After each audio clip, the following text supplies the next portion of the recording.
mofinaina isan'andro atolotry ny mpitandrina rakotina valina maoly.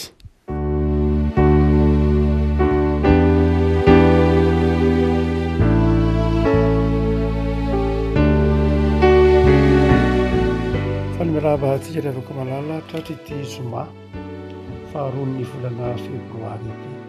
Ny mofinaina voalahatra antsika dia ny bokin'ny Deutéronomie. Deutéronomie toko fahaenina amby roapolo, Deutéronomie toko fahaenina amby roapolo, andiny fahaenina ambin'ny folo ka hatramin'ny andiny fahasivy ambin'ny folo. Deutéronomie toko fahaenina amby roapolo, andiny fahaenina ambin'ny folo ka hatramin'ny fahasivy ambin'ny folo. Vakitsika amin'ny anaran'i Jesosy ny teny. Anio no andiny Jehovahandriamanitra ho anao hanaraka ireo didy sy fitsipika ireo, koa tandremo sy arao amin'ny fonao rehetra sy ny fanahinao rehetra ireo. Efa nampiteny an'i Jehovah ianao androany fa ho Andriamanitra ao izy, ka andeha amin'ny lalany sy hitandrina ny lalàny sy ny didiny ary ny fitsipiny ianao ary iain'ny feony. Ary Jehovah kosa efa nampiteny anao androany fa firenena rakitra so ho azy ianao arak'izay nolazainy taminao mba hitandremanao ny didiny rehetra sy ny andratana anao ambonin'ny firenena rehetra izay nataony ho fiderana sy ho anarany ary ho voninahitra ary mba ho firenena masina ho an'i Jehovahandriamanitra ao ianao arak'izay nolazainy. Ray Masino manao masinana amin'ny fahamarinana ny teninao ny fahamarinana. Amen. Mikasika ny didin'Andriamanitra no mofinaina anio ry havako malala. Ny didin'Andriamanitra izay omen'Andriamanitra antsika. Ny andiny fahaenina ambin'ny folo ka hatramin'ny fahasivy ambin'ny folo amin'ity boky Deutéronomie ity dia teny famporosiana ny zanak'Israely hanaja ny didin'Andriamanitra. Teny famporosiana milaza fa fitahiana ny tenin'Andriamanitra, ny fanarahana ny didin'Andriamanitra na ny tenin'Andriamanitra. Ny teny hebreo hoe dabar, izay midika hoe teny, dia milaza fihetsehana toy ny hoe misy manosika vato ariana mba handroso makany aloha. Raha jerena ny tena faka ny teny hoe dabara dia milaza hoe fihetsehina na fanosehana avy aty anaty na avy any aoriana nefany mandroso makany aloha. Ny olona miteny dia midika ho azy amin'ny teny hebreo zany dia milaza fandrosoana. Ny teny dia natao hampandroso. Ny teny tsy natao hampihemotra. Amin'ny teny hebreo zany, amin'ny filôzofia hebraika na amin'ny teolojia ny testamenta taloha dia zao, ny teny dia natao hampandroso. Ny teny tsy hoe feo fotsiny, tsy zay ny teny, fa ny teny dia milaza fampandrosoana. Satria ny teny amin'ny teny hebreo, raha mitentsika hoe tenin'Andriamanitra, didin'Andriamanitra, ny teny hoe dabara hotsika teo dia milaza ihany koa asa atao. Zany hoe amin'ny teny hebreo dia mifanakaiky be mihitsy ny hoe parler sy agir.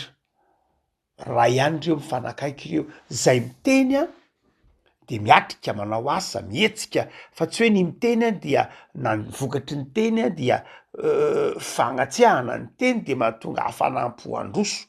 Ny teny izay na tenin'olombelona io mazava ho azy, maika moa fa ny tenin'Andriamanitra dia teny izay mampitraka, mampandroso ny atao hoe ny fakan'ny teny hoe dabara. Somary samihafa kely amin'ny teny grika izy ao amin'ny testamenta vaovao zany. Ny teny grika legeina, rehefa miteny hoe legeina amin'ny ataontsika hoe amin'ny grika koine, zany hoe le grika nampiasainy ny testamenta vaovao io zay mirakitra filôzofia koa aza, dia milaza hoe mamory na mampivory na koa mampieritreritra, mampisaina.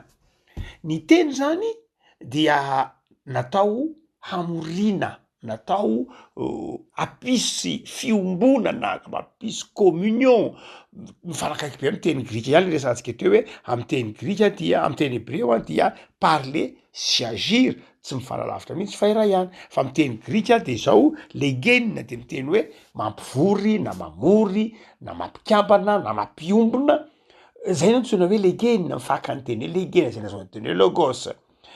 Nadika hoe teny fa io atao teny de milaza koa hoe milaza mampieritreritra, mampisaina. Ny teny a dia azay raha teo ny filozofia grika, ny teny a dia mirakitra fahendrena, ny teny a dia mampieritreritra anao. Raha misy olona miteny de zao tsy tokony miteniteny foana izy, satria ny teny de natao hampieritreritra, satria ny teny de natao hampandroso, satria ny teny de natao hampiombona, satria ny teny dia natao ampisy aina eo amin'ny fiombonana. De fantatsika raha mbola tsy miresaka tenin'Andriamanitra sika, mbola miresaka tenin'olombelona tsotra fotsiny, dia efa tokony hatakatra hoe zava-dehibe ny toeran'ny teny eo anivon'ny fiarahamonina. Tsy de zay loatra akory ny fiarahamonina hitantsika etriny fa toa betsaka ny miteniteny foana, betsaka ny miteny fa tsy mampandroso, betsaka ny miteny fa mampisaraka, betsaka ny miteny fa mampiady, betsaka ny miteny fa manaparitaka, mampizara, betsaka ny miteny fa tsy manatanteraka, betsaka ny miteny mampifanalavitra ny parler sy agir, zany hoe miteny fa tsy manao, miteny fa tsy miasa, miteny fa tsy manao na inona na inona, manome toko fa tsy manao na inona na inona, zany hatrany dia mifanohitra amin'ny miteny ao amin'ny baiboly, na ny teny ao amin'ny baiboly, na testamenta taloha na testamenta vaovao. Eto dia am'ty boky ny Deutéronomie zay eto ampelantanantsika ety dia misy voambolana hoe miteny indroa intelo, miverina indroa intelo ny teny hoe teny na miteny eto am'ty mofinaina ity. Tapany voalohany de zao Andriamanitra de miteny, tsy miteny fotsiny le izy ao fa Andriamanitra dia mametraka na miteny, dia inona ny tenin'Andriamanitra voalohany indrindra hitantsika amin'ny andininy fahafito ambin'ny folo. Andriamanitra de ny tenin'Andriamanitra de zao lalàna sy didy, zay ny tapany voalohany. Miteny Andriamanitra de misy lalàna, de nanome lalàna sy didy izy. Amin'ny bokin'ny Genesisy any hoe ny teny Andriamanitra de nahary ny zavatra rehetra, zay amin'ny bokin'ny Genesisy, tamy voalohany ny teny, ary ny teny de Andriamanitra hotsaonina, zay nalaina avy tao amin'ny bokin'ny Genesisy, ary ny tenin'Andriamanitra anariny zao tontolo zao. Amin'ny bokin'ny Genesisy de zao ny teny de teny-bahary, ny teny na Andriamanitra zao ohatra zao, fa amin'ny bokin'ny Deutéronomie de zao ny teny de Andriamanitra rehefa miteny de didy sy lalàna zay. Rehefa miteny hoe didy sy lalàna amin'ny bokin'ny Deutéronomie dia tsy eta-mavesatra arak'izay mety hoeritreretintsika azy. Ny teny ao amin'ny bokin'ny Deutéronomie na ny lalàna ao amin'ny bokin'ny Deutéronomie dia tsy eritreretintsika hoe zioga, ny lalàna ao amin'ny bokin'ny Deutéronomie de fiainana. Rehefa manaraka lay lalàna sy didin'Andriamanitra ianao de fiainana zay. Iny ny fanarahana iny didin'Andriamanitra iny le lalana iny.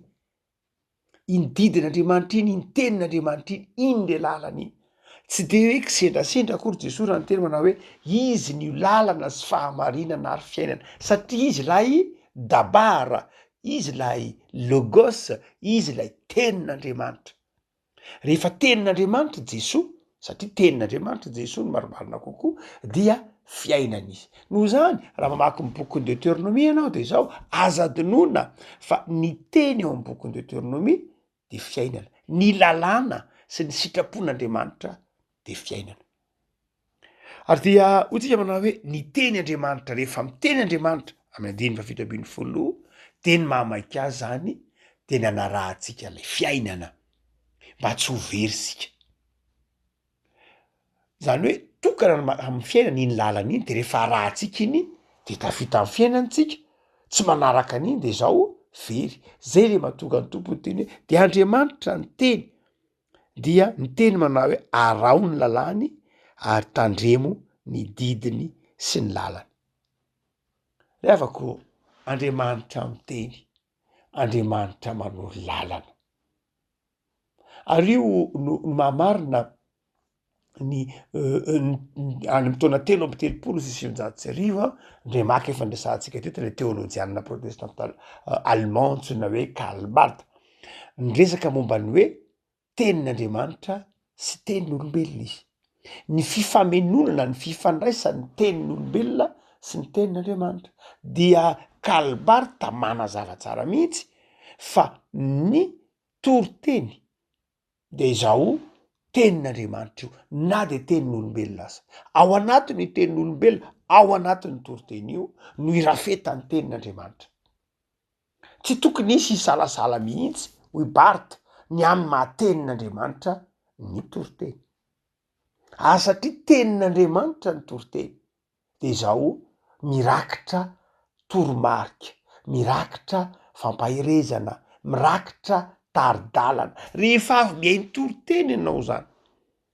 de izao ny tsapanao de izao hitanao ny lalana na misy zava-baovao hoentin'lay tenin'Andriamanitra ao amin'ny fiainanao misy maridalana vaovao omeny le tenin'Andriamanitra ao aminao ny tenin'Andriamanitra zay ambara amin'ny toriteny tsy savoara akory ny mahamaika misy ny tenin'ny toriteny tsy fanomezana savoara akory hoe fahalalana be deaibe tsy hoe tsy ilaina akory zay eo ihany satria mantsy misy manadina hoe tadidinao ve le toriteny teo tadidy ta tsy tadidy ny olana tsy hoe tadidina tsy tadidy tsy any ny olana zava-dehibe aloha ny tadiavana azy mazava ho azy fa ianao ngema de miangona anga ianao mandao itondra itadidy lesona fa eo am-piainona lay dabara eo am-piainona le tenin'Andriamanitra zay mirafitra ao anatin'le tenin'olombelona ianao de manjary te hiavao manjary te hanapa-kevitra na koa mety misy fifaliana na misy zavatra zay tsapanao manokana iny lay ateraky le tenin'Andriamanitra misy fiovana misy etaeta misy fanantenana misy finoana misy fifaliana misy fibebahana misy fiavaozana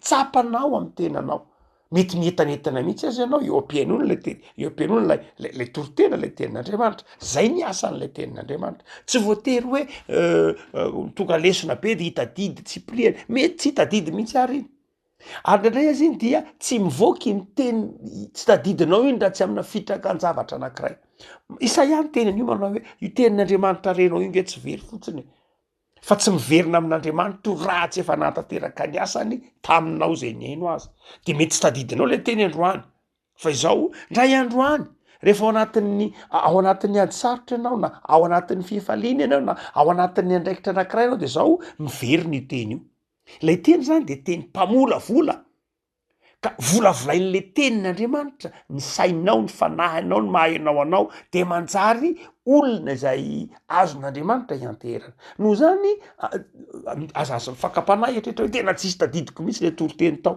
ho marina raha nisy kely ara fotry ny nafinaritra fotsiny le toriteny de tena zay mihitsy no izy tena zay mihitsy no izy hoe tena ohatrany nafinaritra le izy tsapako le izy hoe nafinaritra fotrany tsy tadidiko le izy mazava ho azy satria tsy ny saina no mandray ny tenin'Andriamanitra fa ny fanahinao ny sainao mety mandray de mety mitadidy zay mety mitadidy ihany fa izao ny fanahinao no mandray le teny enao no mandray le teny de izao nanjary nofo tao aminao le teny ka nanjary namelona fanantenana tao anatinao nanjary nampisy fikasana vaovao tao anatinao io Karl Barth taona 3 sy 700 no zany de izao rehefa miteny Andriamanitra eto 1:20 de izao manjary lalany zany manjary didy zany manjary fiainany zany manjary hitanao ny lalak'izorany fa ny faharoa de hoy teo Deutéronomie 4:20 rehefa miteny Andriamanitra ao aorianan'lay tenin'Andriamanitra de hiteny ianao mazava tsara hoy izy manao hoe ary Jehovah kosa de nampiteny ianao de hiteny ianao zany hoe ao aorianan'lay tenin'Andriamanitra Andriamanitra nanao dingana voalohany ny teny zany hoe nanome torolalana nanome lalana sy fiainana de ampiteny ianao izy zany hoe hamelanao hiteny izy fa inona kosa ny teneninao dia hoy izy manao hoe ny teniteneninao mazava kokoa izy amin'ny teny hebreo hoe ny teny ho teneninao de zao fanomeza toky promesse fanomeza toky fa anompo an'Andriamanitra hivavaka amin'Andriamanitra tsy hisaraka amin'Andriamanitra ao aoriana ny fahatsapahantsika ny tenin'Andriamanitra fa fiainany io tenin'andriamanitra io, aoarinany ataontsika hoe ny afatr'andriamanitra ny tenin'andriamanitra, aoarinany fanehoan'andriamanitra fitiavan'andriamanitra. Ty zay nydikany hoe fiainana lalàna didy de zao manjary tonga manome toky an'andriamanitra isika, manjary tonga mpanome toky an'andriamanitra isika. Ary zay mandrakariva no ateraky ny toriteny, zay no ateraky ny antson'ny toriteny sy ny antson'ny tenin'andriamanitra, engagement mahatonga firotsahana tsehatra, mahatonga fanapaha-kevitra ho an'ny olona. Raha ohatra ka tenin'andriamanitra ndrenesina ka tsy mahatonga fanapaha-kevitra, hanao zavatra, hanao asasoa, hizara, hanome, hitondra fifaliana, hanapa-kevitra, agira honteny frantsay adika tamy teny hebreo aminy hoe dabara, zany hoe manjary mahatonga anao miatrika, mahatonga anao sa ny tenin'andriamanitra. Azay no lasan'andriamanitra, miteny andriamanitra de miandry fanapaha-kevitra avy amitsika izy, zay io nytenen'io hoe ary ampiteninao andriamanitra rehefa aveo. Rehefa ko malala aokary tsopiaino manadino, rehefa miaino ny tenin'andriamanitra ianao de zao miandry fihetsika, miandry fanapaha-kevitra andriamanitra hiasa ho azy ianao. Fa aorinany io ataontsika hoe fitenena noho indray de mbola miteny indray andriamanitra. Hitatsika amin'ny andininy 7:7-8 de hiteny ko andriamanitra ny andininy manaraka, ary efa hiteny indray andriamanitra de zao anome toky anao farakitra soa azy sy fitahiana ho azy ianao. Mazava be zany amin'ny andininy 9:9-10 io miteny andriamanitra de miteny ianao, ary aveo miteny indray andriamanitra. Andriamanitra eo anelanelan'ny tenin'andriamanitra anakiroa, ny tenin'olombelona sy ny tenitsika, eo anelanelan'ny asan'andriamanitra anakiroa, ny asantsika. Finosin'lay asan'andriamanitra lay asan'olombelona, hodidin'lay tenin'andriamanitra lay tenin'olombelona, hodidin'lay fikasan'andriamanitra lay fikasan'olombelona. Zay lay atao hoe fahasoavana. Mahafahasoavana ny fahasoavana de zao mielo mandrakariva ny fanapaha-kevitritsika, ary mamarana ihany ko aza ny fanapaha-kevitritsika. Inona ny tenin'andriamanitra aoarina ny tenitsika de mazava tsara io teny io, manome toky andriamanitra fa hanandratra atsika ao ambonin'ny firenena rehetra, manome toky andriamanitra fa ambony noho ny firenena rehetra atsika, ary hametraka ny voninahiny eo amitsika. Zany hoe aoarina ny fanapaha-kevitritsika, aoarina ny fijoroana vavolombelontsika, dia aneo ny voninahiny amitsika andriamanitra. Zay ny maha teolojia deutéronomiste azy. Amy deutéronomie de izao aoarina ny fanapaha-kevitrao hanaraka ny didin'andriamanitra de fitahiana. Amy boky ny deutéronomie de zao ny fitahiana de ateraky ny fanapaha-kevitrao hanompo an'andriamanitra. Any amy teolojia amy Paoly hoe lasa lohan'ny fanapaha-kevitritsika ny fitahian'andriamanitra. Mety mitombony zany amy soratra masina sasany, mazava ho azy. Fa eto amy boky ny deutéronomie de mazava tsara fa izao ny ateraky ny fanapaha-kevitrao hanompo an'andriamanitra de fitahian'andriamanitra, voninahitr'andriamanitra, fanondrotan'andriamanitra nao ambony noho ny firenena rehetra. Mamarana antsika de afaka malala. Hoy ny soratra masina manao, hoy ny mofinainantsika manao hoe zava-dehibe ny didin'andriamanitra, zava-dehibe ny tenin'andriamanitra, efa ny teny andriamanitra. Zay ny antony nanirahany an'i Jesoa tety amin'izao tontolo zao, efa ny teny andriamanitra. Ary zay mahatonga io teny hoe anio. Raha mamaky ny boky ny Deutéronomie de natao majuscule mihitsy le izy atao am'ty toko eto am-pelatan-tsika ity, marina fa majuscule foana moa fiandohanan'ny toko amy boky ny Deutéronomie amy soratra masina. Fa le teny hoe anio, zany hoe milaza hoe tsy hoe mbola tsy niteny andriamanitra, na hoe vo hiteny andriamanitra, fa efa miteny andriamanitra zao tsika amy resaka zao, satria efa namiraka an' Jesoa izy. Inona zany andrasan'andriamanitra amitsika? Fanapaha-kevitra. De aza manjehy ny andro lava, manapa-hevitra andao nompo an'Andriamanitra amin'ny fifaliana, andao mbo hizara, andao mba hifankaty, andao hiombona, andao hifamela, andao hifandray, andao hiasa sy ny sisa rehetra. Ny aterak'izay de zao ny conséquence, ny aterak'izay de zao fitahina sy miariary ny voninahitr'Andriamanitra. Raha mamaly ny fanontaniana sa manao hoe amin'ny boky Deutéronomie amin'ny mofinainan'io, ahoana no natongavan'ny fifaliana sy ny fitahina amitsika? Ny valiny de zao efa tonga ny fitahina sy ny fifaliana satria efa tonga Jesosy.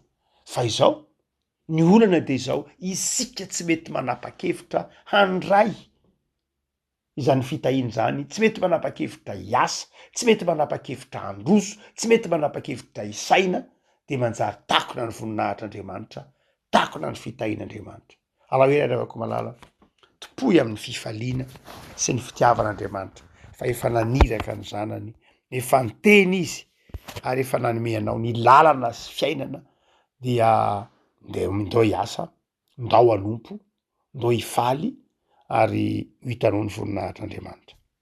Ivavaka tompo misaotra no ray noho ny teninao zay miatraka sy mipaka amin'ny fiainana isan'andro. Efa nirahinao ny zanako malalanao, teninao Andriamanitra izay miara-monina taminay ka mitaridalana anay, manitsy ny dianay, mampahery anay, mampiombona anay, mampisaina anay, mampieritreritra anay, manokatra ny sainay sy ny fanahinay. Tompo, isoly aty anatinay ny fahalainana ara-panahy, ny abadona ara-panahy. Isoly aty anatinay koa ny hateretsaina. Asory aty anatinay koa ny fahalainana ny asa, ny fahalainana mity, ny fahalainana manompo. Isoly aty anatinay satria efa aty anatinay ny teninao. De Jesosy mandrava ny fahalainana miseho amin'ny endrika maro samihafa. Fa mitonanay ianao hijoro, hiatrika, hiasa, hizara hanome. De amin'izao volana faharosady amin'ny taona zao Tompo, de ataovy hitanay ny tanam-pahasoavanao. Ataovy tsapanay fa Andriamanitra miteny aminay ianao ka tsy very aty am-pandehanana izahay. Fantatrainy ataonay, fantatray ny tokony andehananay satria miteny aminay ianao. Mivavaka ho an'ny isa-tokantrano mpanaraka zao mofinainy zao zay fiangonana. Ataovy tia ny teninao ny isam-batan'olona. Ataovy tia ny teninao ny tokantrano tsirairay avy. Ataovy retsy lahatra fa ny teninao de fiainana. Ataovy retsy lahatra fa ao aminao Andriamanitra misy ny fiainana. Ampahirezo ny tokantrano tsirairay. Anana fikasana tsara. Rehefa nandre ny teninao de hiavao isan'andro, ho amarinina isan'andro noho ny finoana sy ny fahatokiana fa Jesosy zanakao de fiainana sy fifaliana ary miara-monina amin'ny isam-baravarana. De mitoera mandrakariva aminay fanahy masina ary avaozy izahay. Da io Tompo ny fiainana isan'andro eo ambany fahasoavanao. Amin'ny anaranao Jesosy.